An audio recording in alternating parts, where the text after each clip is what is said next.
नाजरीन अस्सलाम वालेकुम, वेलकम टू बदलती राय। तमाम देखने वालों को बहुत खुश आमदीद। नाजरीन, आज फिर से एक दफ़ा कोविड के हवाले से जो वार्निंग है, शुरू में आगाज़ में ही फ्लैग करेंगे। Always always carry a mask, जहाँ भी जाएं ख़ास तौर पर पब्लिक प्लेसेस में मास्क का ख़ास ख्याल रखें, ख़ास एहतमाम करें। ना सिर्फ उसको कैरी करें लेकिन बल्कि अपनी भी जान की हिफाजत करें, दूसरों की भी जान बचाएं। गिरदोनवा में दीगर लोगों की भी उसी तरह से फिक्र करें और हमेशा मास्क को ना सिर्फ कैरी करें बल्कि ठीक से इसको इसको पहने रखें ताकि आपकी भी हिफाजत हो सके और दीगर भी जो लोग गिरदोनवा में हैं उनकी भी हिफाजत हो सके। तो नाजरीन, ये कोविड SOPs के हवाले से हमेशा हमारी कोशिश होती है कि हम आगाज़ में ही इब्तिदा में ही आपको आपके आपके साथ ये दोबारा से जितना हो सके इसके हवाले से बात करें। आज भी वफाकी काबीना का जब इजलास हुआ नाजरीन, तो ज्यादातर जो प्राइमरी फोकस था वफाकी काबीना के इजलास में वो इसी मामले पर रहा। कोविड के हवाले से जो वैक्सीन की प्रोक्योरमेंट है, ये अच्छी खबर आज वफाकी काबीना के इजलास में दी गई है कि 2021 के पहले क्वार्टर तक ये जो वैक्सीन है ये प्रोक्योर हो जाएगा। $150 मिलियन तक की जो एलोकेशन है वो इसके लिए कर दी गई है इस प्रोक्योरमेंट के लिए। और ये भी साथ साथ कहा गया है कि अगर मजीद फंड्स दरकार हों तो वो भी इसके लिए दिए जा सकते हैं, क्योंकि यकीनन जान है तो जहान है, जान है तो मईशत है, मुल्क है, पाकिस्तान है। सवाल मुलायजा कीजिए इस पे, फिर फौरी तौर पे वापस आते हैं, मजीद इस पे बात करते हैं और इसका जो एक सियासी एंगल भी है उसको भी इसी तरह से जेर बहस रखते हैं।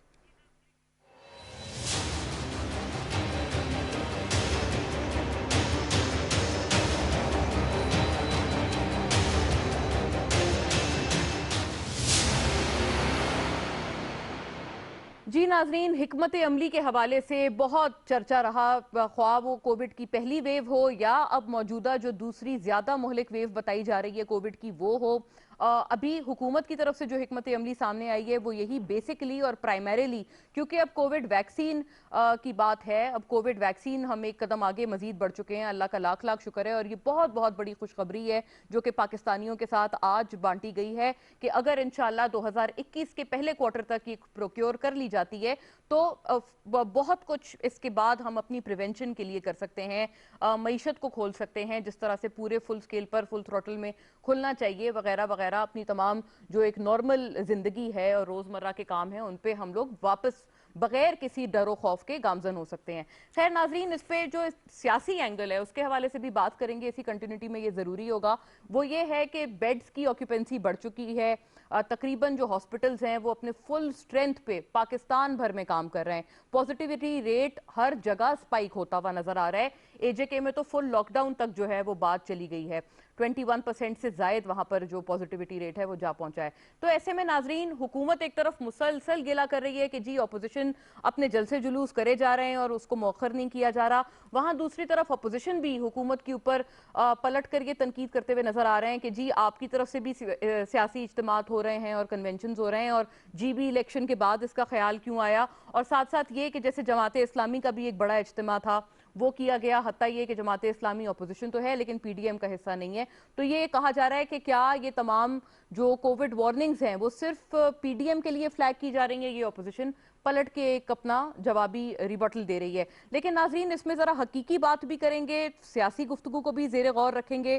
कल PDM का जो जलसा हुआ मुल्तान में, अब किसी किस्म का एक शो या पावर शो या शो ऑफ स्ट्रेंथ PDM इरादा रखते हैं कि लाहौर में अब अगला मकाम रखा जाएगा और नून लीग उसका बाकायदा जो है वो इनेकाद करेगी। तो इस पे मजीद भी एक तो बात करेंगे, दोनों एंगल्स पे बात करेंगे और प्राइमरीली असल अपने सवाल पर फोकस ये रखेंगे कि क्या कोरोना का जो अब हल निकाला गया है, यानी कि वैक्सीन की तरफ अब हम जा रहे हैं, $150 मिलियन उसके लिए मुख्तस किए गए हैं, तो क्या ये अल्टीमेटली सही हिकमत अमली है या फिर जैसे पहली वेव में हमने देखा था कि अपोजिशन तनकीद करते हुए नजर आते थे कि जी मुकम्मल लॉकडाउन करें वगैरह वगैरह, अभी भी अपोजिशन इसके अंदर कोई ना कोई इस किस्म का एंगल निकालते हुए नजर आएंगे या नहीं। बाकायदा विदाउट फर्दर अडू इसी पहले सवाल के साथ बहुत हम तमाम के दिलों के करीब और लाजिम व मलजूम सवाल के साथ आगाज करते हैं। मोहम्मद याकूब शेख यहाँ मेरे साथ स्टूडियोज में तशरीफ फरमाए, मेंबर कौमी असम्बली पाकिस्तान तहरीक इंसाफ से, पार्लिमानी सेक्रेटरी बराए इकोनॉमिक अफेयर्स। बहुत शुक्रिया याकूब साहब आपकी मौजूदगी का, तशरीफ आवरी का। सेनेटर बैरिस्टर जावेद अब्बासी साहब नाजरीन हमें ज्वाइन कर रहे हैं बजरिया स्काइप। हमारे साथ मौजूद हैं, पीएमएलएन की हमारे साथ नुमाइंदगी कर रहे हैं और अपोजिशन का, पीएमएलएन का पर्सपेक्टिव हम आपसे हासिल करेंगे अपनी जमात से। स्टॉलवर्ट, बहुत शुक्रिया जावेद साहब आपकी भी मौजूदगी के लिए। सलमान गनी साहब हमारे साथ ऑनलाइन मौजूद हैं, सीनियर सहाफ़ी, तज्जियाकार, और अपना जो न्यूट्रल पर्सपेक्टिव है इन तमाम उमूर पे हमारे साथ ऑन बोर्ड रखेंगे, शामिल गुफ्तगू रखेंगे। बहुत शुक्रिया सलमान साहब आपकी मौजूदगी का, आपकी प्रेजेंस का, वक्त का। मैं आपकी तरफ आती हूँ ताकि हम लोग पहले सियासी दोनों पर्सपेक्टिव्स ले लें, फिर मैं आपकी तरफ फौरी रुख करूँ। याकूब साहब, पहले आप फरमाएं, क्या ख्याल है, ये जो एक तो कोरोना से बचाव और मुआशी बहाली के लिए एक बहुत अहम जुज है ये, हुकूमत की अब जो पॉलिसी है, यानी कि अब वैक्सीन की तरफ बाकायदा हम चले गए हैं, आपको लगता है कि इससे अल्टीमेटली ये मसला हल हो जाएगा? कुछ एक्सपर्ट्स कह रहे हैं कि गालिबन जो इम्यूनिटी का जुज है वो इससे भी अचीव ना हो पाए। तो क्या हेल्थ वर्कर्स को एंगेज आप लोगों ने किया है, गवर्नमेंट ने, या डॉक्टर्स को एंगेज किया है, माहिरीन को, जैसे पहले वेव में आपके ऊपर ऑपोजिशन तनकीद करते थे कि आप उनको किसी खातिर में नहीं ले रहे? बिस्मिल्लाहिर्रहमानिर्रहीम। मोना, बड़ी अहम सवाल आपने किया है। गवर्नमेंट ने अपने तौर पे हर लेवल के ऊपर ये कोशिश की है कि सबसे पहले तो इसकी जो ख़तरा है, जो एक वबा की सूरत हाल है, इससे आवाम को बाखबर रखे। जो SOPs हैं उसको ऑब्ज़र्व करने की जो है वो बात की है हमने, और इसको बाकायदा से एडवर्टाइज़ किया है, प्रमोट किया है कि SOPs को ऑब्ज़र्व किया जाना चाहिए। फिर उसके बाद इसके जो नताइज जो दुनिया भर में जो हम देख रहे हैं इस वबा के, अब हमारे यहाँ प्रॉब्लम ये है कि हमारी जो अवाम है या हमारी जो लीडरशिप है यहाँ पे, जो अपोजिशन की है, वो अभी तक इसको समझने से कासिर है कि भाई ये ना तो ज़ुकाम है, ना ये ऐसी बीमारी है जैसे कोई कैंसर होती है, खुदा न खास्ता जैसे वो होती है कोई जो वो होती है, और बीमारियां जो जैसे होती हैं कैंसर जैसी, और बीमारियां जो मोहलिक बीमारियां हैं वो है, या TB है, या ऐसी जो बीमारी, ये वो नहीं है। ये एक मुतादी मर्ज़ है जिसको हम पेंडेमिक कहते हैं, ये वबा है, और ये खुदा न खास्ता ये उन बीमारियों की तरह ये मतलब उनसे कहीं बढ़ के ख़तरनाक चीज़ है कि वो बीमारी जिसको लगती है तो उसकी हद तक होती है, ये फैलने वाली बीमारी है, एक से दूसरे को, दूसरे से तीसरे को, और कंटेजियस है, और ये मल्टीप्लाई होती है। तो इसके जो ख़तरात हैं उससे बाखबर करना आवाम को बड़ा ज़रूरी है, और हमने हर मौके के ऊपर गवर्नमेंट ने अपना ये जिम्मेदारी पूरी की है, और हमने ये देखा भी है, और मीडिया इसको बार बार, आप किसी भी चैनल को, दुनिया का वर्ल्ड न्यूज़ का चैनल कोई भी आप खोल के देख लें, इसी का ही जिक्र है। वो इस वजह से है कि इसके जो ख़तरात हैं, आपने देखा कि अमेरिका में कोई इस वक्त जो है वो 2 करोड़ के आसपास लोग इससे मुतासर हो चुके हुए हैं, और कोई 3 लाख के आसपास अमवात हो चुकी हुई हैं। वर्ल्ड में पूरे में तकरीबन कोई 1.5 मिलियन के आसपास लोग इससे उनकी डेथ हो चुकी हुई है। तो ये ऐसे समझ लेना कि भाई ये जुकाम है और यहाँ पे खतरा नहीं है और पाकिस्तान में नहीं है। यही एक प्रॉब्लम है जो हम बावर कराना चाहते हैं अपनी जो नादान हमारी लीडरशिप है अपोजिशन की, उसको भी और उन लोगों को भी, कि भाई इसको समझने की कोशिश करें कि ये एक मुतादी मर्ज है, ये फैलने वाला मर्ज है, और ये खास तौर पे जो 50 साल या 55 साल से ऊपर के जो लोग हैं उनके लिए बहुत ही खतरनाक है। और इसको कैरी करने वाले बच्चे भी हो सकते हैं, वो घर में लेके आ सकते हो सकते हो एसिम्प्टोमेटिक हो, बट ये फैलने वाली मर्ज है। तो हमारी सारी जो कोशिश है वो यही है, गवर्नमेंट ने हर मौके के ऊपर अपनी जो इसकी जो SOPs हैं ऑब्जर्व करने की कोशिश की है। हमने जो मैक्रो लॉकडाउन किए, हमने माइक्रो लॉकडाउन किए, इस वजह से किए हैं। अच्छा, एक हाइपोथेटिकल सवाल है, और अल्लाह हम तमाम को महफूज रखे, और मैं ये भी कहूंगी मेरे मुंह में खाक, लेकिन ये कि अगर खुदा ना खास्ता इस दूसरे वेव में हमें मजीद अगर नुकसानात उठाने पड़ते हैं, तो ये बताइएगा कि आपको लगता है कि सिर्फ अपोजिशन उसके लिए जिम्मेदार होगी?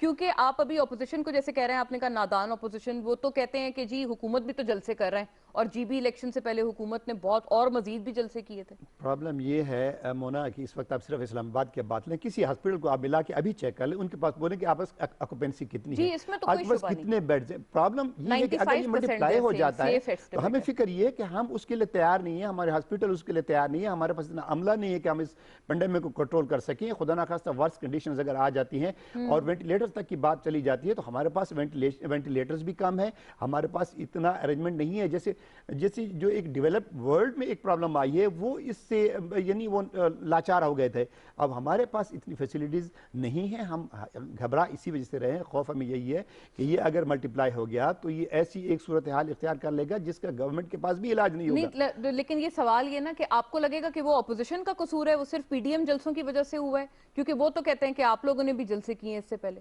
देखिए, ये बेसिकली। देखिए मैं एक चीज़ आपको बताऊं, हमने एक स्टेज के ऊपर जलसे भी किए, हमने बाजार भी खोले, हमने बाजार बंद भी किए, स्टेज बाय स्टेज हमने उसके बाद अपनी हिकमत अमली रखी। और जब हमने देखा जिस इलाके में बढ़ रहे हैं उस इलाके को हमने बंद किया। अभी जैसे आप बता रही हैं आज़ाद कश्मीर, आपने इंटरव्यू में बताया, वहाँ भी अगर ज़्यादा तो हमें लॉकडाउन करना पड़ रहा है। हम तो ये कहते हैं कि जो हुकूमत सिंध जो एक पॉलिसी रखती थी कि जी वो समझते थे कि बड़ा ही ख़तरनाक है ये पेंडेमिक है और इसके लिए हमें एक्स्ट्रा ऑर्डनरी जाना पड़ेगा, हमने बड़ी मेयर्स लेने पड़ेंगे, हमें बड़े अखराजात करने पड़ेंगे, आज वो कैसे सपोर्ट कर रहे हैं। मैं तो इस पर हैरान होता हूँ कि एक बात होनी चाहिए कि या तो इसको आप ख़तरनाक समझते हैं या आप इसको समझते हैं कि ये तो कोई चीज़ नहीं है।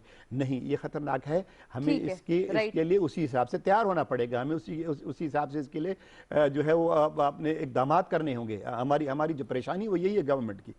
अच्छा, सेनेटर जावेद अब्बासी, आपकी तरफ ये फरमाइएगा, एक तो सिंध का तस्करा कर चुके हैं याकूब साहब, लेकिन एजेके की जहां पर बात हमने की है 21% वहां भी पॉजिटिविटी बढ़ चुकी है।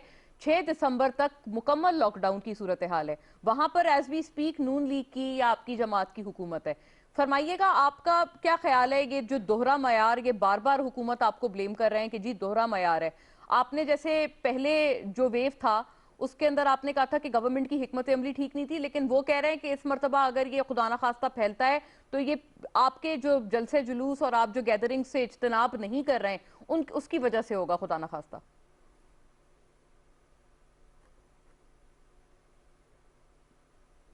अभी नहीं आई थी और पहली वेव आखिर में पहुंच गई थी। उस वक्त हम हुकूमत से रिक्वेस्ट कर रहे थे और बार बार कह रहे थे कि दुनिया के बहुत सारे ममालिक में सेकंड वेव आई है, मेहरबानी करके आप इसके लिए कोई बंदोबस्त करें और आप सोचें, और अल्लाह ना करे कि हमारे यहाँ कोई सख्त वेव आए, लेकिन हमें उसके लिए जरूर तैयारी करनी चाहिए। दुरुस्त। आप अंदाजा करें कि 6 महीनों में इन्होंने कोई तैयारी नहीं की, बल्कि जो वार्ड्स बनी हुई थी, जो कोरोना के लिए मुख्तस वार्ड की गई थी, वो भी इन्होंने खत्म कर दी थी। इनका ख्याल था कि अब इस मामले से हम निकल गए हैं। और जो वो पहले जब वेव आई तो ये कह रहे थे कि हमें पास टाइम नहीं मिला, हमारे पास वक्त नहीं था, फौरी तौर पर कोरोना आ गया और इसमें कोई शक नहीं था कि सारी दुनिया में एक ये वबा आई है जो बड़ी तेजी से फैली है। लेकिन जब सेकंड वेव की बात आती तो हम इन्हें चिल्ला चिल्ला के कह रहे थे, इन्हें पार्लियामेंट में कह रहे थे, इन्हें बार बार कह रहे थे कि मेहरबानी करके अब हम देखें कि अगर सेकंड वेव सख्त आई है और वो डेडली हुई है तो हमारे पास जो हमारा पैरामेडिकल स्टाफ है वो कितना ट्रेन है, हमारे डॉक्टर कितने होंगे, हमारे पास वेंट कितने मौजूद होंगे, हमारे पास वार्ड कितनी मौजूद होगी। अल्लाह ना करे कि अगर सारे शहर आज, अभी शेख साहब ने फरमाया बिल्कुल ठीक है कि इस्लामाबाद पिंडी में अभी कोई बेड नहीं मिल रहा अभी कुछ, और अगर इससे आगे गए तो हमारी क्या हमारी हालत होगी। कोई तैयारी नहीं थी, अभी तक तैयारी नहीं है। दूसरा मामला कहां खराब हुआ कि अभी तक ये कई एसओपी जो है उसको इंप्लीमेंट कराने में नाकाम हो रहे हैं। आज भी वेडिंग्स हो रही हैं, शादियां हो रही हैं, शादी हाथ खुले हुए हैं, आज भी जो उसी तरह रश है मार्केट के अंदर। किसी जगह पर आप भी जाती हैं, ये आपके साथ हमारे सीनियर हैं जनाब गनी साहब, वो भी मौजूद हैं, शेख साहब भी जाते हैं, आप देख लेंगे किसी एक एरिया में भी चूंकि अभी तक जो एसओपी इंप्लीमेंट नहीं हुआ। जो पहले कोरोना की वेव आई थी लोगों ने उस पर इंप्लीमेंट खुद भी किया था, खौफ भी था, डर भी था।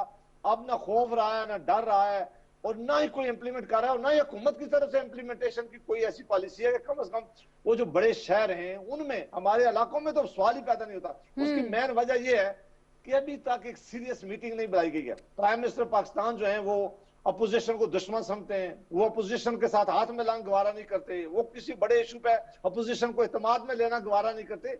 ये हम बार बार उन्हें कह रहे थे कि आप मेहरबानी करके आप अपनी अकाउंटेबिलिटी की जो ड्राइव है वो जारी रखें, लेकिन ये नेशनल इशू है। ये बहुत बड़ी ट्रेजेडी होगी कि अगर सारी कौम बैठ कर कोई मुतफिका फैसला करे और फिर सारे उसको फॉलो करें। लेकिन बैरिस्टर साहब वो फिर ये भी तो कहते हैं ना, जो नेशनल असेंबली के स्पीकर ने इजलास बुलाया था पार्लिमानी कमेटी का, उसमें उसको बाकायदा बॉयकॉट किया गया था तमाम पीडीएम की 11 जमातों से, या एटलीस्ट उन तमाम जमातों से जो कि पार्लियामान का हिस्सा है पीडीएम में। तो वो तो कहते हैं जब हमने बुलाया इस मामले पर तो फिर आप लोग पीछे हट गए। ये मोना साहब ने बड़ा वैलिड सवाल पूछा है और मैं तो भी कह रहा था कि आप मुझसे ये जरूर पूछेंगी। पार्लियामान का काम है, हम लेजिस्लेटिव हैं, हम लेजिस्लेशन करते हैं, हम कानून साजी करते हैं। अगर तो कोई कानूनी किसी चीज पे मशावरत होती, कोई बिल होता, कोई बिल के ऊपर डिस्कशन होती तो वो तो बहुत अच्छी बात थी। स्पीकर साहब पहले भी बुलाते रहे, हमारे लिए बड़े काबिल एहतराम है, हम हमेशा जाते हैं। ये मामला एग्जीक्यूटिव से डील कर रहा है, ये मामला लेजिस्लेशन से डील नहीं कर रहा था। ये प्राइम मिनिस्टर की सरबराही में एक कमेटी होनी चाहिए। जी देखें, प्राइम मिनिस्टर साहब ने एक पहले मीटिंग बुलाई है, जिसमें शहबाज शरीफ साहब एज अपोजिशन लीडर तशरीफ लेके गए थे, बिलावल भुट्टो साहब लेके तशरीफ लेके थे। प्राइम मिनिस्टर साहब ने अपनी बात करने के बाद 1 सेकंड के लिए बात नहीं सुनी। वो जो जी तो जूम जब मीटिंग आप थी, ये माहौल होगा तो कौन बात करेगा? शहबाज शरीफ तो साहब ने दरअसल बुलाई थी वो। एक जुमला में कह दूं, जो बहुत जरूरी था वो पार्लियामेंट का इजलास बुलाते थे, दोनों ऐवानों का इजलास बुलाना चाहिए था, पार्लियामेंट में इस पर डिस्कशन होनी चाहिए थी, हम इनको तजवीज देते, ये इनको अपनी राय देते, फिर वहां कंसेंसस पैदा करते, और अगर वो कंसेंसस ये पैदा करने में कामयाब हो जाते तो ये पूरे पाकिस्तान के लोग मिलकर, सारी सियासी जमातें मिलकर, तमाम पार्लियामान और एग्जीक्यूटिव मिलकर इसका मुकाबला करते तो बेहतर होता। लेकिन बदकिस्मती है कि अभी तक इस पे आज तक कोई सीरियस मीटिंग नहीं बुलाई गई। सिर्फ ये ताने दिए जा रहे हैं कि जो अपोजिशन के जलसे हो रहे हैं, ये अपोजिशन क्यों कर रही है? वही अपोजिशन के जलसे तो दो हफ्ते बाद एक जलसा होता है। इस्लामाबाद में हमने जलसा नहीं किया, क्या यहाँ कोरोना कम है? यहाँ क्या कोरोना खत्म हो गया? अब ऐसा मामला है बदकिस्मती से कि अभी तक इस मामले पे कोई सीरियस डिस्कशन, कोई फोरम नहीं है जहां बैठ कर की जाए। आज भी इनसे रिक्वेस्ट है कि मेहरबानी करके सेनेट और नेशनल असेंबली का इजलास बनाएं, वहां बड़ी डिटेल डिस्कशन इस पर करवाएं, एक पॉलिसी बनाएं जिसमें सारे लोग इंप्लीमेंट करें और सारे लोग उस पर बंदी करें। अगर ऐसा ना किया तो मुझे खतरा है, अल्लाह ना करे, अल्लाह ना करे, अगर हम कहीं बंद गली में फंस गए, हमारी इकानमी का जो हाल है, हमारी गुर्बत का जो हाल है, सही कोरोना में भी हम फंस गए तो ये बहुत ही मुश्किल होगा हमारे लिए से निकलना। बल्कि खुदा ना खास्ता ये जो आप कह रहे हैं मुश्तरका इजलास बुला लें, तो वो तो हम ये देख रहे हैं कि सेनेट में भी अभी आप देख लें कि क्या हाल है कि वो इजलास बिल्कुल बाकायदा उसको प्रिवेंट किया जा रहा है, सिर्फ इसलिए कि खुदा ना खास्ता क्योंकि वहाँ कुछ केसेस रिपोर्ट हुए हैं। सलमान साहब, उसमें कोई नहीं जी, जगह इतनी काफी है कि दूर दूर बिठा कर कर सकता है। हाँ ये बात है, सोशल डिस्टेंसिंग का क्यों नहीं हो सकते? इजलास जरूर होने चाहिए। वो टेस्ट होता है, वो लोग अंदर जाते हैं जिनका टेस्ट होता है और पता होता है, अल्लाह महफूज फरमाएगा। और अब ये पार्लियामान, दुनिया की पार्लियामान बंद नहीं होती है, जंगों के दरमियान भी पार्लियामान जो है वो अपना काम करती है। तो अगर एग्जीक्यूटिव काम कर रहा है तो पार्लियामान को ताला नहीं लगना चाहिए। हाँ बिल्कुल, ये बात है। माशाल्लाह बड़े बड़े हमारे ऐवान हैं, बासानी हम वहाँ सोशल डिस्टेंसिंग का एहतमाम कर सकते हैं, समाजी फासलों का। सलमान गनी साहब, सर आपने दोनों को सुन लिया, अब ओवर टू यू सर, फरमाइएगा कहाँ पर अब ये अक्लो दानिश का क्या तकाजा है इस वक्त, क्योंकि अगर खुदा ना खास्ता इससे मजीद हमें नुकसानात लाहक होते हैं दूसरी वेव से, तो ये किसके ऊपर नाम आएगा इसका? जैसे पहली वेव पे हुकूमत के ऊपर ऑपोजिशन तनकीद करते थे कि जी हिकमत अमली की कमी है और इम्प्लीमेंटेशन कम है, अब हुकूमत ऑपोजिशन पे तनकीद कर रहे हैं और वो कह रहे हैं कि नहीं जी, अगर खुदा ना खास्ता मामला कोई बिगड़ता है तो वो जलसे जुलूस और ये इस चीज से इज्तनाब ना करने की वजह से होगा। देखिए मोना, मैंने आपके दोनों मुअज़्ज़ज़ मेहमानों को भी सुना है और आपने अपने इब्तिदाइया में भी जिस तरह खतरात का जिक्र किया है और इस पे होने वाले हुकूमती इक़दामात उनका भी जायजा लिया है। देखिए ये मसला सियासी नहीं है, ये मसला इंसानी है और इंसानी मसले पे इंसानी बुनियादों पर ही सोचा जाता है। अब बात यह है कि ये वबा इंतहाई खतरनाक है, इस हवाले से खतरात और खदशात बढ़ रहे हैं और गुज़िश्ता 24 घंटों के दौरान शरह बात 67 लोग जो हैं वो जाँ बहक हुए हैं। इससे पहले ये तादाद इतनी नहीं थी। हर आने वाले दिन के अंदर ये वबा फैलती जा रही है और इस पर सियासत की गुंजाइश नहीं थी। लेकिन हमारी कौमी सियासी बदकिस्मती ये है कि एक जिद और हटदर्मी की फजा कायम हुई है और इस इंसानी मसले पे भी आपस में मिलकर नहीं बैठा गया। अभी अब्बासी साहब जो बात कर रहे थे, मैं समझता हूँ कि बड़ी अच्छी इन्होंने बात की है कि माजी के अंदर जब भी कोई वबा, जल्जला या सैलाब या कोई और नागानी आफत आती थी तो सियासतदान मिल बैठकर कोई मुश्तरका हिकमत अमली इख्तियार करते थे। अब क्या ऐसी सूरत हाल हो गई है कि ये सारी सूरत हाल कायम हुई है। अगर आप देखें कि पहली लहर आई थी तो मुहावराई और तनाव इस कैफियत पे नहीं था और मैं समझता हूँ कि एक गैप जो है ना वो ये है कि अगर पहली वबा आने के बाद आपको याद होगा कि उस वक्त हुकूमती तर्जमान इतना मौसर रोल अदा करते नहीं नजर आ रहे थे जितने माहिरीन थे। माहिरीन बताते थे कि इस वबा के असरात क्या होंगे, इसके नुकसानात क्या होंगे और खासे अपीलिंग थी उनकी बात और लोगों पर भी उसके असरात हुए।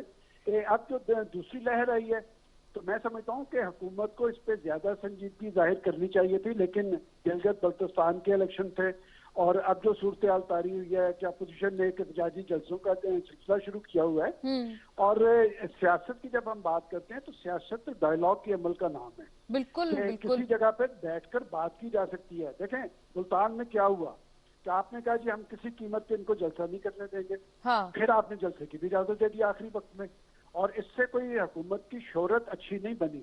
अब लाहौर का मरला है, देखें मोना इस वक्त तक के जो फिगर हैं उसमें रावलपिंडी, लाहौर और मुल्तान बहुत ऊंची शरह पे जा रहे हैं। जी दुरुस्त। मेरे लिए बड़ी हैरत की बात है कि गुजरांवाले ने जब खदशात का इजहार किया तो वो भी माइनस में है। तो मुझे तो ये फिक्र है, मैं चूंकि लाहौर में बैठा हूँ, कि आखिर क्या वजह है कि इनके दरमियान ये डेडलॉक क्यों है। और अगर कुछ दिन के लिए एनआरओ की बात ना की जाए, कुछ देर के दिनों के लिए ये बात ना की जाए कि हम हुकूमत को गिरा लेंगे, या कुछ दिन के लिए ये बात ना की जाए कि हम अपोजिशन को पसपाई पे मजबूर कर लेंगे, तो मैं समझता हूँ कि बैठकर यानी आप कुछ हद तक सलमान साहब आप सेकंड कर रहे हैं इस तजवीज को कि मौखर कर दिए जाएं पीडीएम के जलसे कुछ माह तक। देखें, मैं ये बात बतौर जर्नलिस्ट इसलिए नहीं कह सकता, ये इनकी आपस के अंदर की तहरीक है। क्या इनके अंदर ये तहरीक मौजूद नहीं है? इंसानी जानों का ज़िया नहीं होना चाहिए?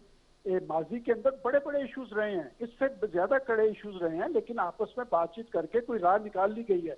मैं समझता हूं कि क्या हमारी हुकूमत और अपोजिशन दोनों के अंदर ये तहरीक मौजूद नहीं है। जब ये कहते हैं कि हम अवामी सियासत करते हैं, तो अवाम की सेहत आमा की इनको फिक्र नहीं है। ये डेडलॉक जब तक खत्म नहीं होगा, ये महाजराई और तनाव की कैफियत ना सिर्फ कोरोना के हवाले से खतरनाक है, मुल्की मईशत के हवाले से भी खतरनाक है। लेकिन दुनिया के अंदर इस तरह के चैलेंज आए हैं, तो दुनिया ने अपने अवाम के साथ, अपनी अपोजिशन के साथ मिलकर एक स्ट्रेटजी तय की और उस स्ट्रेटजी पे अमल दरामद किया, और वहां पर कोई महाजराई की, यानी सर मैं समझ पाई हूँ कि आपके तज्जिए में दोनों, आप कह रहे हैं दोनों फरीकैन की तरफ से कुछ ना कुछ मिसिंग लिंक्स हैं, जिसकी वजह से ये लोग मफामती तौर पर इस मामले को हल नहीं कर पा रहे हैं, और कोरोना के बावजूद ये मामला चले जा रहा है इसी तरह से। मैं ये चाहता हूँ कि जी बुनियादी जिम्मेदारी तो हुकूमत की है। ठीक है, हुकूमत ने देखे ना आज 15 करोड़ डॉलर मुख्तस किए हैं ना, जी जी के लिए किए हैं, अपनी आवाम के लिए किए हैं, वैक्सीन के लिए उन्होंने बंदोबस्त करना शुरू किया है।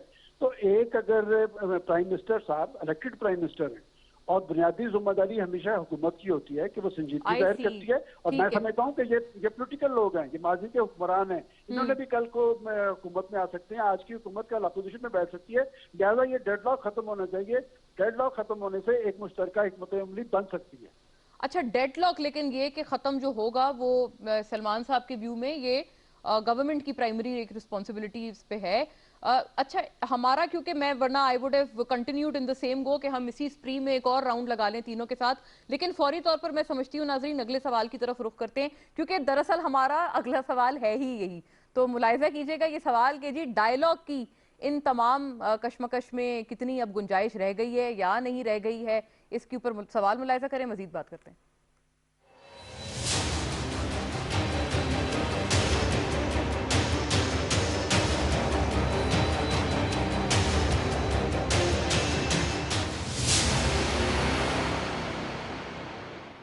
जी नाजरीन, सियासी पारा तो हमें मुसलसल बढ़ता हुआ नजर आ रहा है, और साथ साथ जो एक दूसरे की तरफ बयानात हैं वो भी हमें नजर आ रहा है कि ज्यादा से ज्यादा फियर्स होते जा रहे हैं with the passage of time. जैसे जैसे दिन गुजर रहे हैं, एक दूसरे के खिलाफ जो बयानात मौसूल हो रहे हैं, ख्वाह हुकूमत की तरफ से हो, अपोजिशन की तरफ से हो, उनमें भी एक मजीद तेजी आ रही है। पीडीएम का खास तौर पे बिलखुसूस जो कल का जलसा था उसका तस्करा करना इसी कंटिन्यूटी में, जैसे कल हमने ये देखा, अभी भी बल्कि दो हमारे मोअज़्ज़िज़ जो मेहमान हैं जावेद अब्बासी साहब और सलमान गनी साहब, उन्होंने दोनों ने ये कहा कि जी डायलॉग होना चाहिए, डायलॉग होना चाहिए। एक तरफ अपोजिशन ये गिला करते हैं कि जी प्राइम मिनिस्टर साहब हमसे डायलॉग नहीं करते, हमारे साथ बात नहीं करते, तो लिहाजा इस वजह से कल भी बल्कि नून लीग की तरफ से बड़े स्टॉलवर्ट हैं, कैसर शेख साहब वो हमारे साथ थे, उन्होंने भी यही बात की कि जी इस वजह से दरअसल हम जलसे कर रहे हैं क्योंकि हमारी बात वैसे सुनी नहीं जा रही जलसों के अलावा। दूसरी तरफ गवर्नमेंट का ये कहना है कि जी हमने इनको कोरोना पे बुलाया, पार्लियामानी कमेटी पे, हमने फैटफ के बिल्स पे, नैब की तरमीम में, तमाम चीज़ों पे इनको एंगेज किया। 27 फरवरी का जो पिछले साल वाकया हुआ उसके ऊपर इनको कंसेंसस में लेने की कोशिश की, लेकिन उस तरह से जो कॉन्फिडेंस है वो नहीं दिखा रहे हैं अपोजिशन, और एक मैं ना मानू की उन्होंने जिद लगाई हुई है। नाजरीन, कल भी हमने बड़ा बदकिस्मत वैसे ये जुज़ है कि जातियात का जो है एक एक्सचेंज हमने देखा कल पीडीएम के जलसे में, बिलखुसूस मरियम नवाज साहिबा ने एक तो पहले ही उन्होंने बड़े सारे इल्जामात लगाए हैं कि नैब की कस्टडी में या जब वो जेर हिरासत थी तो उस वक्त उनके बहुत सारे उन्होंने एक इल्जामात की एक कड़ी है जो उन्होंने जोड़ी है, और कल भी उनका तस्करा किया। तो उन इल्जामात के हवाले से भी एक तो बात कर लेते हैं कि उनमें कितना वेट है, कितना वजन या कितनी सदाकत नजर आती है या नहीं आती है, या वो बेबुनियाद है बिल्कुल। तो इस हवाले से एक तो बात करेंगे, बहुत सारे उनके इल्जामात हैं। साथ साथ ये कि जो अब एक और नई बहस जी ये भी जातियात के हवाले से छिड़ गई है कि कौन सा बेटा अपनी माँ का ज्यादा फरमाबरदार, और ये तमाम छिड़ी उस वक्त जब जनाब नवाज शरीफ की वालदा का इंतकाल हुआ, उसके ऊपर हत्ता ये कि वजीर आजम इमरान खान ने ताज़ियत वगैरह के बहुत अच्छे और उन्होंने सॉलिडेरिटी के पैगामात आगे पहुंचवाए। लेकिन इसके बाद हमने ये देखा कि फिर ये गिला किया गया कि सिर्फ 5 रोज की पेरोल पे जो रिहाई है वो हमजा शहबाज और शहबाज शरीफ की क्यों की गई, इससे ज्यादा क्यों नहीं की गई, और वगैरह वगैरह। जनाजा वगैरह तो खैर उनका हुआ है जुमे के रोज, और अल्लाह उनकी मगफिरत फरमाए।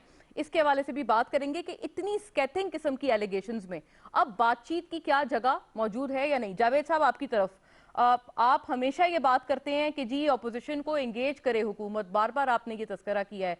बताइएगा अब ये एंगेजमेंट की जो सूरत हाल है इस वक्त कितनी नजर आती है, जब अपोजिशन की तरफ से भी एक बहुत पर्सनल लेवल पर जाकर जो है वो एक्यूजिशंस लगाई जा रही हैं। कल भी हमने देखा था कि अब ये बिल्कुल मतलब यूजलेस किस्म की एक डिबेट है और बहुत पर्सनल लेवल पर है कि कौन बेटा ज्यादा फरमाबरदार है, और ये तमाम मामलात। पेरोल पे रिहाई खैर ये कि दी गई थी और ताज़ियत भी की गई थी जनाब बेगम शमीम के इंतकाल के मौके पर।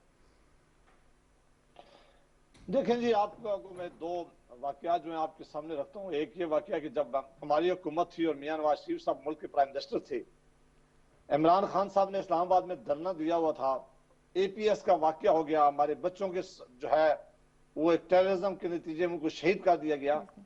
मियां नवाज शरीफ साहब ने ना तमाम सियासी जमातों को बुलाया, इमरान साहब को भी बुलाया, इमरान खान साहब को पहले शावर दावत दी और फिर इस्लामाबाद में उन्होंने कहा कि बैठकर हम एक पॉलिसी ऐसे बनाए कि इस टेररिज्म का खात्मा करें, और ये एंगेजमेंट हमने एक दूसरे के साथ करनी है क्योंकि ये मुल्क हम सब का है और ये इशू ऐसा है जो कोई एक जमात, कोई एक हुकूमत खत्म नहीं कर सकती। इसी तरह जब इमरान खान साहब की हुकूमत आई और पुलवामा का मामला हो गया, वो मामला हमारे दिल के बड़ा करीब था। हमने बड़ी कोशिश की कि इमरान खान साहब मीटिंग बुलाई भी गई है जिसमें सारे पार्लिमानी लीडर आए। इमरान खान साहब ने कहा कि मैं नहीं आता और वो नहीं आए, उसके बावजूद भी जॉइंट सेशन हुआ और हमने पूरी हमायत की कि हमने कहा कि ये पॉलिसी पाकिस्तान से रिलेट करती है, ये रियासत पाकिस्तान का मसला है, लिहाजा हम सारा साथ खड़े हुए हैं। ये कब कोरोना का मामला आया, सारी सियासी जमातें दोबारा इमरान खान साहब ने एक मीटिंग बुलाई तो चली गई है, लेकिन इमरान साहब बात करके अपनी बात करके दूसरों की बात सुनने के लिए तैयार नहीं है। बदकिस्मती यह है कि इमरान खान साहब इस अपोजिशन को अपना दुश्मन समझते हैं। वो समझते हैं कि इस मुल्क में अंदर अपोजिशन होनी ही नहीं चाहिए, वो समझते हैं कि अपोजिशन सारी को जेलों में डाल दूं, वो समझते हैं कि अपोजिशन की सारी लीडरशिप को मैं फांसी पर लटका दूं। दुनिया में जो जमहूरी ममालिक होते हैं, जो जमहूरियत पर बिलीव करते हैं, जो आइन पर बिलीव करते हैं, वो अपनी अपोजिशन की इज्जत करते हैं। वो अपनी पॉलिसी जो भी है इमरान खान साहब का, उनका जो भी एजेंडा है इमरान खान साहब का, वो बिल्कुल जारी रखें। लेकिन अगर उनसे कोई मुलाकात करने चला जाए या कोई सीरियस मीटिंग करने चले जाए, आपने अभी फैटम के बिल की बात की है, मैं उस कमेटी में हिस्सा रहा, एक मौके पर भी हमने कोई एनआरओ नहीं मांगा, लेकिन जब फैटम के सीरियस इशू में हम बात करने गए, इनके वुज़रा ने और इनके जो वहां स्पोक्समैन उन्होंने तमाशा लगाया कि ये हमसे एनआरओ मांग रहे हैं। ये कौन है ये एनआरओ देने वाले, इनके पास देने के लिए है क्या? मैं बार बार कहता हूँ कि उसे एक आदमी का नाम बताएं जिसने आज तक आपसे एनआरओ मांगा हो, लेकिन मेहरबानी करके इस मुल्क को धकेले नहीं। ये जो इकोनॉमी की सिचुएशन है, ये जो नैब तरामीम के हवाले से कहा था ना जावेद साहब, जो वो एक पर्चा निकला था जो आप लोगों ने तरामीम प्रपोज की थी कि कस्टडी में ना लिया जाए, बहुत सारी उसमें ऐसी शराइत थे, 34 पॉइंट्स। जी 34 नुकात। उसमें मैं आता हूँ, मैं उसका जवाब देता हूँ। देखिए, जब ये सारे लॉ डिस्कस कर रहे थे तो हुकूमत और हमारे दरमियान कई मीटिंग हुई है जिसमें मैं खुद जाता था। उन्होंने कहा कि नैब लॉ को भी हम रिविजिट करते हैं। ये लॉ एक ऐसा वक्त में आया गया है कि इससे उस वक्त बिजनेस रोका हुआ था। बिजनेसमैन मुल्क के सारे आर्मी चीफ साहब के पास गए, उन्होंने कहा कि अब मुल्क चल नहीं रहा, बैरोक्रेट साइन नहीं कर रहे थे। इन्होंने कहा कि नैब लॉ को भी जो है वो रिविजिट करते हैं। उसमें मीटिंग्स हुई हैं, हमने अपने पॉइंट दिए, उनके अपने पॉइंट होने थे। फिर मुतफिका तौर पर एक बिल बनना था जिसने असेंबली में आना था, यानी ये तो असेंबली में आके पास होना था। ये कोई इमरान खान साहब तो नहीं ऑर्डिनेंस निकाल सकते थे, लेकिन बदकिस्मती है कि इन्होंने मजाक किया है, इन्होंने मजाक उड़ाया अपोजिशन का। जब भी कोई सीरियस इशू हुआ है हम इनके साथ बैठने के लिए तैयार हुए। इनके साथ नहीं बैठना चाहते थे हम, रियासत पाकिस्तान को जो मसाइल दरपेश है उसमें इनकी मदद करना चाहते थे। हम चाहते थे कि हम पहली शहबाज शरीफ साहब की आप स्पीच उठा के देखें, उन्होंने नेशनल असेंबली में कहा कि इमरान खान साहब ये मुल्क की इकोनॉमिक की जो सिचुएशन है आप इसको नहीं निकाल सकते। आए इकोनॉमी के ऊपर कोई चार्टर बैठकर हम साइन करें, आए आप बैठकर कोई पॉलिसी बनाएं। यह मुल्क हम सब का है, हम सारे इस मुल्क के जो बड़े इशू हैं इस मुल्क को सारे मिलकर निकालें। इमरान खान साहब ने आखिर में कहा है आप चोर हैं, आप डाकू हैं, मैं आपसे हाथ नहीं मिलाता, मैं आपको जेल में धकेलूंगा। आज मुल्क की इकानमी कहां खड़ी है, आज गुर्बत कहां है, आज महंगाई का आप आलम देख लें, आज बेरोजगारी का आलम आप देख रहे हैं। कोरोना के मामला पे है, किसी एक इशू पे हुकूमत सीरियस अभी तक दिखाई नहीं देती है। अगर इस मुल्क में इन्होंने इस मसाइल का हल करना है, अब इससे बहुत वक्त गुजर चुका है।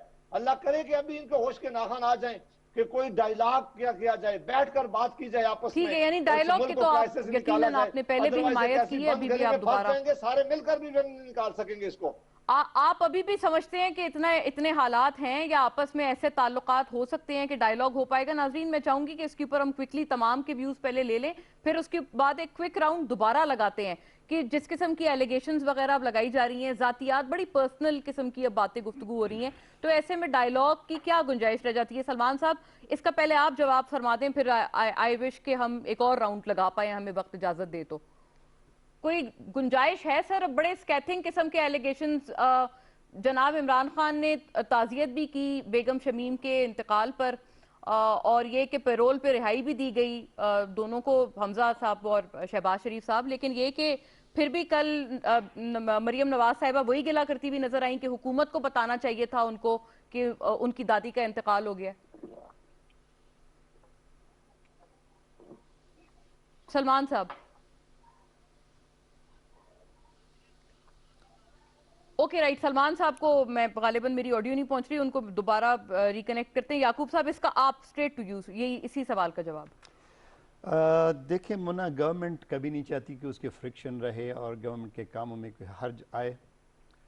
मसला यहाँ पे हमारी अपोजिशन के ये है कि इनके मामलात चल रहे हैं। जब हमने टेक ओवर किया तो इनके ऊपर जो इल्ज़ामात जो इनके ऊपर और इनके ऊपर जो मुकदमे दायर थे, कायम थे, हर मौके के ऊपर इन्होंने कोशिश की है कि हमारी आर्म्स ट्विस्टिंग करें गवर्नमेंट की। और ख़ास तौर पे फैटफ का जब ये टाइम आया है, उसकी वोटिंग होनी थी और उसके ऊपर बिल हमने पास कराने थे, तो इंतहाई एक गैर ज़िम्मेदाराना रवैया इन्होंने रखा और हर तरीके से गवर्नमेंट को जिज करने की कोशिश की। और वो चाहते ये थे कि देखिए हम आपको सपोर्ट तो करना चाहते हैं, लेकिन आप हमारा ये मुकदमा आप वापस ले लें। तो ये कहना कि जी एनआरओ नहीं मांग रहे, एनआरओ और क्या चीज़ होती है, इनको आप लिख के तो नहीं हमें दे रहे थे, बट आप इन रवैयों की वजह से आप ये साबित कर रहे थे कि हम ये चाहते हैं कि आप हमें फैसिलिटेट करें जो आपके ऊपर मुकदमे हैं। बेसिकली डॉक्यूमेंट को तशबीह दी जा रही थी। यस, उसको वो चाहते थे कि नैब के जो उनके मुकदमात हैं उसके ऊपर उनको लीनियंसी दी जाए। हम क्या लीनियंसी देंगे जब मुकदमात आपके अपने दायर करदा हैं, आप उसी की वजह से आज उनको देख रहे हैं। हमने तो सिर्फ ये किया है कि आपसे हर मामले के ऊपर गवर्नमेंट को जब भी प्रॉब्लम आई है, जब भी ज़रूरत पड़ी है, हमने अपोजिशन के लिए हमेशा एक दिल में एक जगह रखी है कि आप हमें सपोर्ट करें। मुल्क को ऑफकोर्स हम अपोजिशन के उसके ताउन के बगैर नहीं चल सकता, हमने कभी भी। बट खान साहब की जो पॉलिसी वो ये है कि देखिए हम इनके साथ हर किस्म की सपोर्ट करेंगे, बट ये नहीं हो सकता कि हम इनकी ये जो मुकदमात हैं और ये जो इसमें लीनियंसी चाहते हैं वो हम नहीं कर सकते। और वो अवाम का जो पैसा जो बाहर गया है वो वापस आना चाहिए। जो भी एक तरीका चल रहा है नैब का, वो नैब के मामलात में हम मुदाखलत नहीं करना चाहते। अब ये कहते हैं कि हमने जो है वो नहीं मांगा, एनआरओ नहीं मांगा।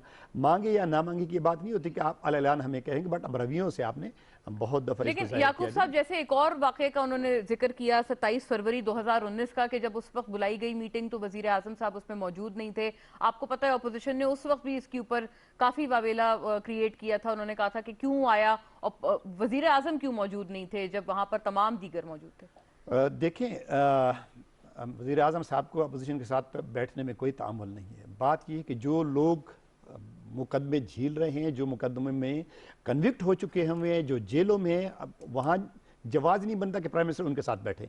जो बाकी लीडरशिप है उसका प्राइम मिनिस्टर साहब बिल्कुल बैठने को तैयार हो। और हमने जो फरवरी 27 का जो वाक़या था उसमें भी अपोजिशन को ऑन बोर्ड लिया, हम उनके साथ बैठे। और ऐसे एक मौके और भी आए जिसमें अपोजिशन को हमने ऑन बोर्ड लिया और अपोजिशन के साथ हम बैठे।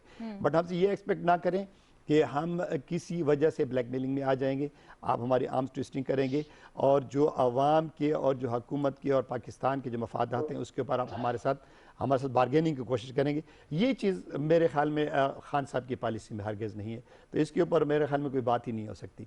तो बाकी और वो जो मरियम साहिबा के हवाले से भी मैंने आपसे एक आगाज में सवाल किया था, वो एक बीच में मिस हुआ कि वो जो जिस किस्म के एलिगेशंस उन्होंने लगाए हैं, उन्होंने कहा उनको बताना चाहिए था कि उनकी दादी का इंतकाल हुआ है, वो जलसा गाह पर मौजूद थी। ये बड़ा इंटरेस्टिंग सवाल आपने किया।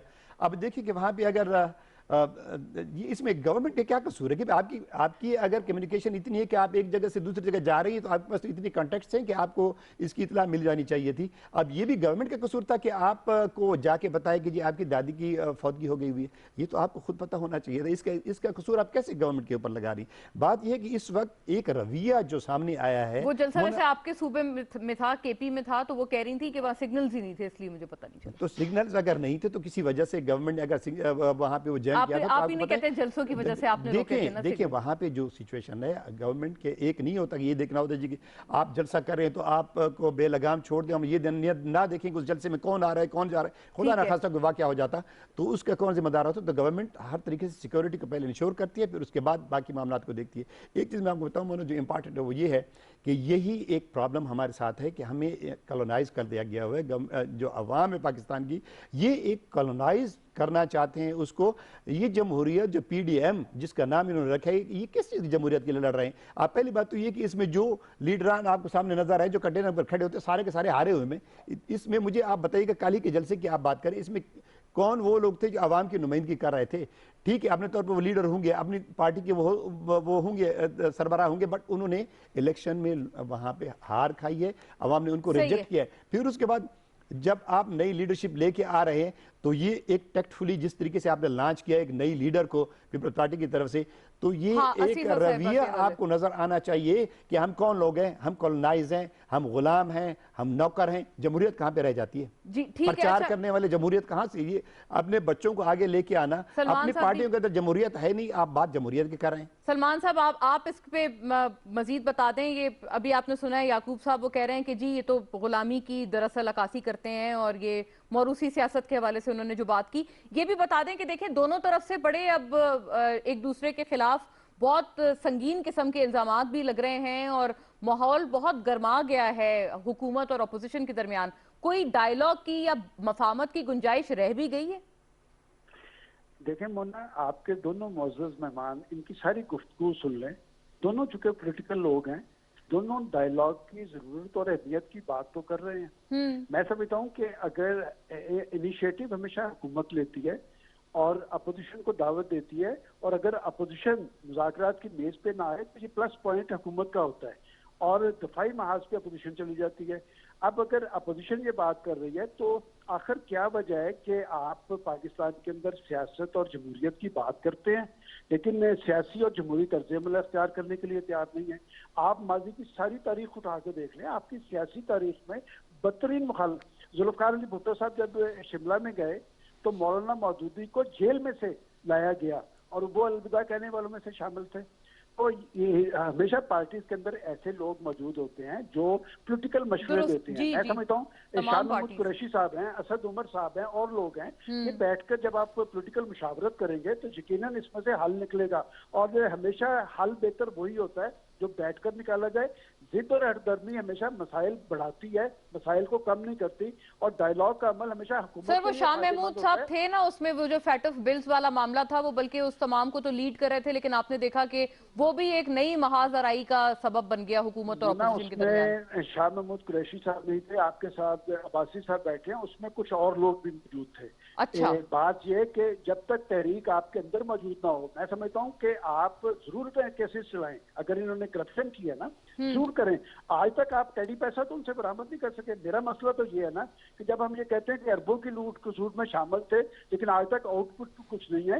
मैं समझता हूँ कि करप्शन और लूट मार जिसने किया है किसी भी पार्टी के अंदर है, उनके गिर्द कानून का शिकंजा कसा जाना चाहिए। पाकिस्तान के अंदर मौसर इक़्तिसादी अमल नहीं होगा तो ये लूट मार का बाजार गर्म रहेगा। लेकिन इस सारे सूरत जो पाकिस्तान में तारी हुई है इसके मुज़र असरात आपकी मुशफ़े हुए हैं। और आज कोरोना पे हम सब तशवीश का इजहार क्यों कर रहे हैं? देखिए ये एक इंसानी मसला था, इंसानी मसले पे इंसानी बुनियादों पे सोचा जाता है, लेकिन उस पर भी सियासत हो रही है। और बात है कि कोई भी पसपाई इख्तियार करने के लिए तैयार नहीं। पाकिस्तान तब आगे जाएगा जब आप एक एक कदम पीछे आएंगे, और अगर आप एक एक कदम पीछे नहीं आएंगे तो फिर पाकिस्तान के लोग ये सोचने पर मजबूर होंगे कि पाकिस्तान ये अहले सियासत जो हैं ये अपने सियासी मफादात की तकमील के लिए सब कुछ कर रहे हैं, अवाम के मफाद का इन्हें पास नहीं है। मैं समझता हूँ इमरान खान साहब को मैं भी पर्सनली जानता हूँ कि अगर वो इस सारी सूरत हाल के, शहबाज शरीफ साहब की वालदा का इंतकाल हुआ है कि अच्छी बात थी कि उन्होंने सबसे पहले जो बयान उन्होंने जारी किया, उन्होंने की, कॉन्डोलेंसेस उन्होंने जी। और एक और मैं मिसाल दूंगा, देखें चौधरी साहबान के साथ उनकी एक रिजर्वेशन थी। इमरान खान साहब लाहौर आए, वो उनके घर चले गए तो वो जो दर्जा हरारत था वो नीचे चला गया। ये जो आपस का मेल मिलाप है ना, एक मजेदारी है, एक रख रखाव है, इससे सियासत मजबूत होती है। बात है कि आप अगर अपने जाती मफादात आपके नहीं हैं और आप अपने सियासी इशूज हल करने की तहरीक आपके अंदर मौजूद है तो यकीनन इससे सियासत भी मजबूत होगी, जमहूरियत भी मजबूत होगी। और इन सारे मसाइल के हल के लिए अगर आप आपस में नहीं मिलना चाहते तो आप पार्लियामेंट को बामकसद बनाए ना। पार्लियामेंट का फोरम दुनिया में इसलिए होता है कि आप बैठकर वहां पर बड़े मसाइल हल करें। ये जरा क्विक राउंड इस पे लगा लें जी। बैरिस्टर साहब आप किससे स्टार्ट करते हुए इस पे फरमाइएगा। ये सलमान साहब कह रहे हैं कि ये तो गवर्नमेंट का काम है कि एंगेज करना, ये क्विक इस पे कमेंट अपना बता दें हमें। लेकिन ये भी कि जो एक एलिगेशंस आए हैं मरियम नवाज साहिबा की तरफ से, उन्होंने कहा कि जी चूहों का खाया हुआ खाना मुझे खिलाया गया और बड़े बाथरूम में कैमरास और इस किस्म की बातें, तो ये बहुत एक समझें कि बड़े स्केल के एलिगेशंस हैं। तो अगर इस किस्म की बातें हैं तो कानूनी रास्ता भी कोई इख्तियार किया जा सकता है और ऐसी बातों में फिर बातचीत की गुंजाइश कम ही रह जाती है। ये बिल्कुल आपने ठीक कहा। देखिए कानूनी रास्ता तो हर एक के लिए मौजूद होता है, लेकिन ये समझता है कि हुकूमतों की भी कोई रिस्पॉन्सिबिलिटी होती है, कोई मॉरल भी होती है हमारे यहाँ सोसाइटी के अंदर, कोई हमारी ट्रेडिशन है, कोई हमारी रवायात है, कोई सारी दुनिया में हम अपना तमाशा किस तरह लगा सकते हैं हर वक्त में।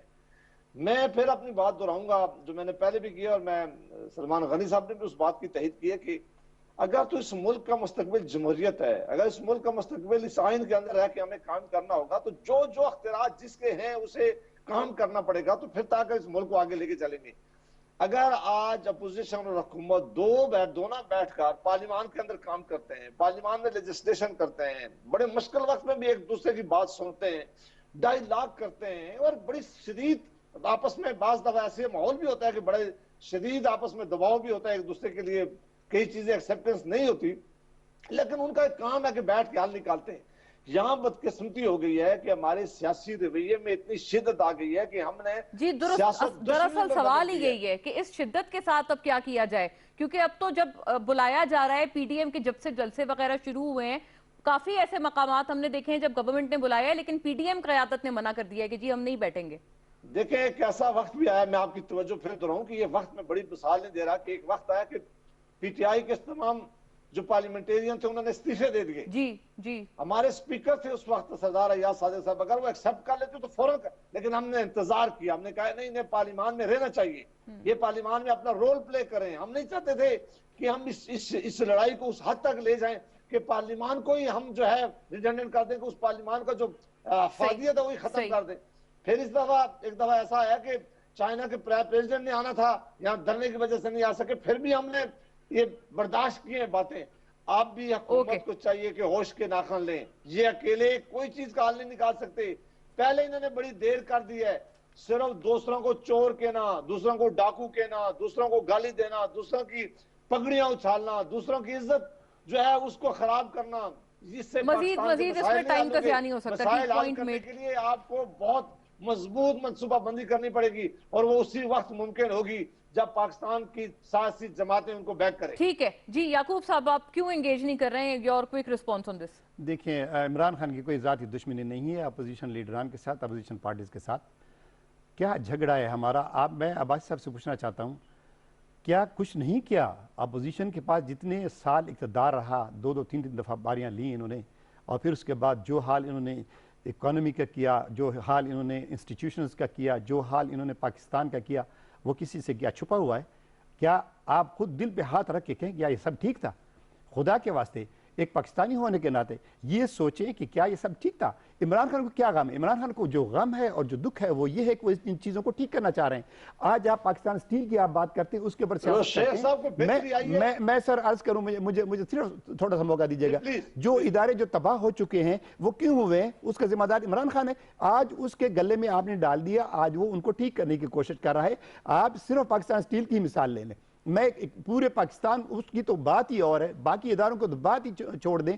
इसी एक ही इदारे को देख लें कि आपने क्या नहीं किया उसके साथ। 30-35 साल में एक अच्छे इदारे को आपने तबाह कर दिया। खुद अपने हिमायत की है, तो यानी अभी भी वो रास्ता खुला है, आपको लगता है दर खुले हैं कि कोई अच्छे लोग भी तो है ना अपोजिशन में? नहीं, गवर्नमेंट कभी भी नहीं चाहती कि वो अपोजिशन के साथ एट लॉग हेड रहे। हमारी ये कोशिश होती है कि ऑन द इश्यूज हम उनको साथ लेके चलें, हम मसाइल को हल करें, और पाकिस्तान के लिए हमने करना होता है। हमें दुख ये होता है कि जब एक मौके पे हमें इनकी ज़रूरत पड़ती है, फिर ये हाथ खींच लेते हैं, फिर हमारे हाथ मरोड़ी करते हैं, और ये चाहते हैं कि जो इनके जो मुतालबात है वो पहले पूरे किए जाए। ऐसा ना करें। आप भी बेलौस हो के सामने आए, गवर्नमेंट बिल्कुल बेलौस हो के सामने आएगी और पाकिस्तान के लिए बेहतरी करने के लिए कोशिश करेगी। जी सलमान साहब, आपका लास्ट सेंटेंस प्लीज, आखिरी जुमला। देखिए, जमाने भर की निगाहों में मोतबर होंगे वो फैसले जो मोहब्बत की मेज पर होंगे। देखें, जब आप इंसानियत की बात करते हैं तो आपको इंसानी तर्ज-ए-अमल इख्तियार करना पड़ेगा, और ख़ास तौर पे कोरोना ये वबा हर आने वाले दिन के अंदर खतरनाक हो रही है। आपको अपने अपने तर्ज-ए-अमल पर नजरसानी करते हुए आवाम के लिए मिल बैठना चाहिए। राइट, ठीक है नाजरीन, इस नोट पे वाइंड अप करेंगे। असल में वक्त की कमी, but thank you to all the gentleman. बड़ी जिसे कहते हैं सहर हासिल और कंस्ट्रक्टिव हमने बहस की। मोहम्मद याकूब शेख साहब हमारे साथ तशरीफ फरमा, सेनेटर बैरिस्टर जावेद अब्बासी, जनाब सलमान गनी आपने बहुत न्यूट्रल और जिसे कहते हैं बेबाक तज्जिए के साथ हमारे साथ मौजूद रहे। नाजरीन, दैट विल बी ऑल हमारी तरफ से आज इतना ही। इंशाल्लाह सी यू अगेन। अल्लाह हाफिज।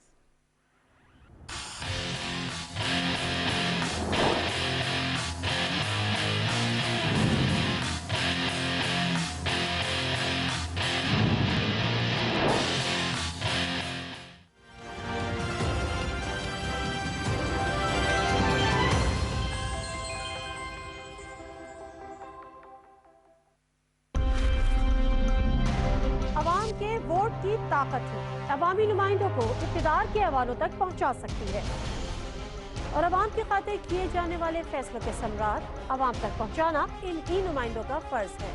इन्हीं अवामी नुमाइंदों से पूछेंगे सवाल और करेंगे अवाम के हुकूक के तहफ़्फ़ुज़ की बात, अवामी मसाइल के हल की बात, ऐवान से अवाम तक। देखिए हर सोमवार से जुमेरात रात 8:05 पर सिर्फ पीटीवी न्यूज पर। खबरों के हजूम में सच की तलाश मुश्किल जरूर है, मगर नामुमकिन नहीं। मुल्की और गैर मुल्की हालात और वाकयात को हम परखते हैं हर जाविये से, और बिल आखिर ढूंढ लाते हैं सच को जो हकायक पर मबनी होता है। देखिए प्रोग्राम